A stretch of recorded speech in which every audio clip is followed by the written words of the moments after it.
You know how everyone's always watching the youth vote, Yeah. trying to figure out which way the political winds will blow? Well, this deep dive, we're looking at a generation that's not exactly known for TikTok trends, but they definitely know how to cast a ballot. We're talking about the baby boomers. Could they be the real force to be reckoned with in this election? We've got some really interesting sources lined up that suggest we shouldn't underestimate them. Articles analyzing voting patterns, a deep dive into the economic anxieties of seniors, and even some insights from a political scientist who seems to have the whole baby boomer psyche figured out.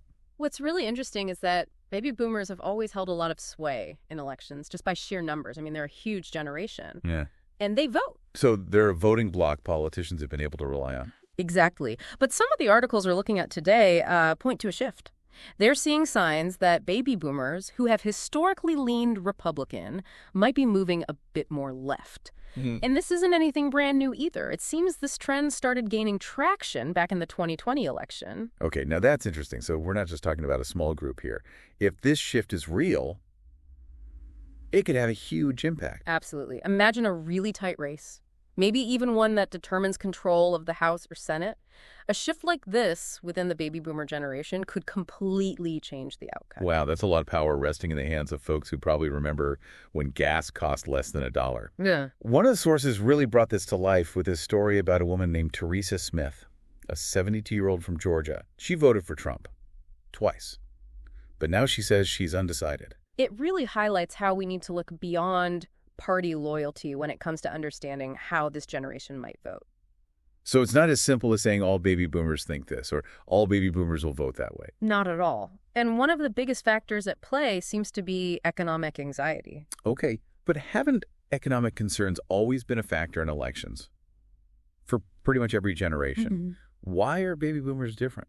Well, it's not that economic concerns are unique to baby boomers. It's that they're hitting this generation in a very particular way, at a very particular time in their lives. You know, we're talking about people who are often retired or nearing retirement, many living on fixed incomes. So any change in the economy, whether it's inflation or the stock market, that hits them harder. Exactly. And then you layer on top of that the rising cost of healthcare. Yeah. Particularly prescription drugs. Right. Our sources mention that this is a major concern for a lot of baby boomers. And we can't forget about Teresa Smith, that 72-year-old from Georgia we talked about earlier. Yeah. The article mentioned she's been struggling to keep up with the rising cost of groceries and medication. That's got to be a common story. It is, unfortunately. And it gets even more complicated when you consider the fact that many baby boomers are also part of the, what do they call it, the sandwich generation? Oh, right. Caring for both their aging parents and their children or grandchildren. So they're being hit with financial pressures from multiple directions. No wonder they're feeling anxious. But you mentioned something earlier about economic disparity within the baby boomer generation. Right. It's not like all baby boomers are experiencing these economic anxieties equally, right? That's a crucial point. We can't generalize about an entire generation. You have some baby boomers who are doing quite well financially. Maybe they invested wisely, their homes appreciated in value, or they have, comfortable pensions. But then you have a significant portion who are really struggling, like Teresa Smith. And that difference in experience can absolutely shape their political outlook and voting decisions. So on top of everything else, we've got economic disparity, adding another layer of complexity to how this generation might vote. But let's talk a bit more about that political scientist we mentioned earlier. They made a point about a generational divide within the baby boomer generation itself. What does that mean exactly? It's fascinating, really. Just like any generation, baby boomers aren't a monolith. This is a generation that lived through the Vietnam War, the Civil Rights Movement, the assassination of JFK. Talk about a front row seat to some major cultural shifts. Exactly. And those experiences, along with the social and economic changes they've witnessed throughout their lives, have shaped a spectrum of political views. So you've got some baby boomers who are more progressive, maybe more focused on issues like social justice or climate change. Yep. And then you have others who might be more conservative, maybe drawn to traditional values or concerned about the pace of social change. Yeah. It's really interesting to think about how someone's personal experiences can influence their political beliefs even decades later. Like if you lived through the Vietnam War, maybe you're more skeptical of military intervention, or if you came of age during the Civil Rights Movement, maybe you're more attuned to issues of equality and social justice. Precisely. And all of this feeds into how this generation votes. It's not as simple as looking at a party affiliation or even just economic anxieties. You have to consider the values, the experiences, the historical context. It's all intertwined. Okay, so we've got economic concerns, generational divides, a history full of upheaval and change, all shaping how baby boomers might vote. It sounds like trying to predict the outcome of this election is going to be like trying to predict the weather 3 months out. It's definitely complex, but there's one more thing to consider, something that I found particularly concerning in these sources. Oh, lay it on me. What's Yeah, got you worried? Okay, so we've got economic concerns, generational divides, a history full of upheaval and change, all shaping how baby boomers might vote.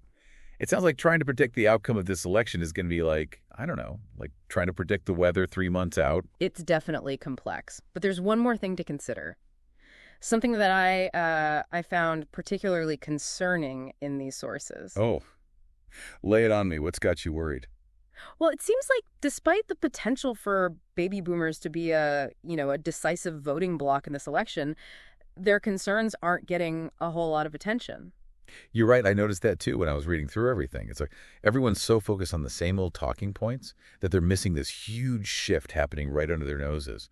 Why do you think that is? That's a great question. Part of it might be the way people get their news these days. Think about it.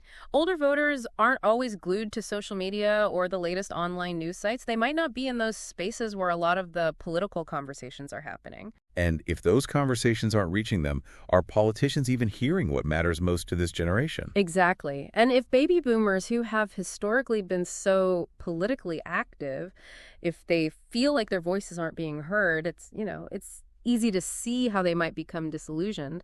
Why bother voting if you feel like it doesn't make a difference? Yeah, it's almost like they're being overlooked, even though they hold so much potential power in this election. So where does that leave us? I feel like we've gone deep on the baby boomers, but with more questions than answers. I think that's the beauty of a deep dive like this. We're challenging those easy assumptions and uncovering the nuances, but there are definitely some key takeaways here. All right, hit me with those key takeaways. What do we really need to remember about baby boomers and this election? Okay, so first and foremost, baby boomers are not a monolith. They're a diverse group with a wide range of experiences, values, and concerns.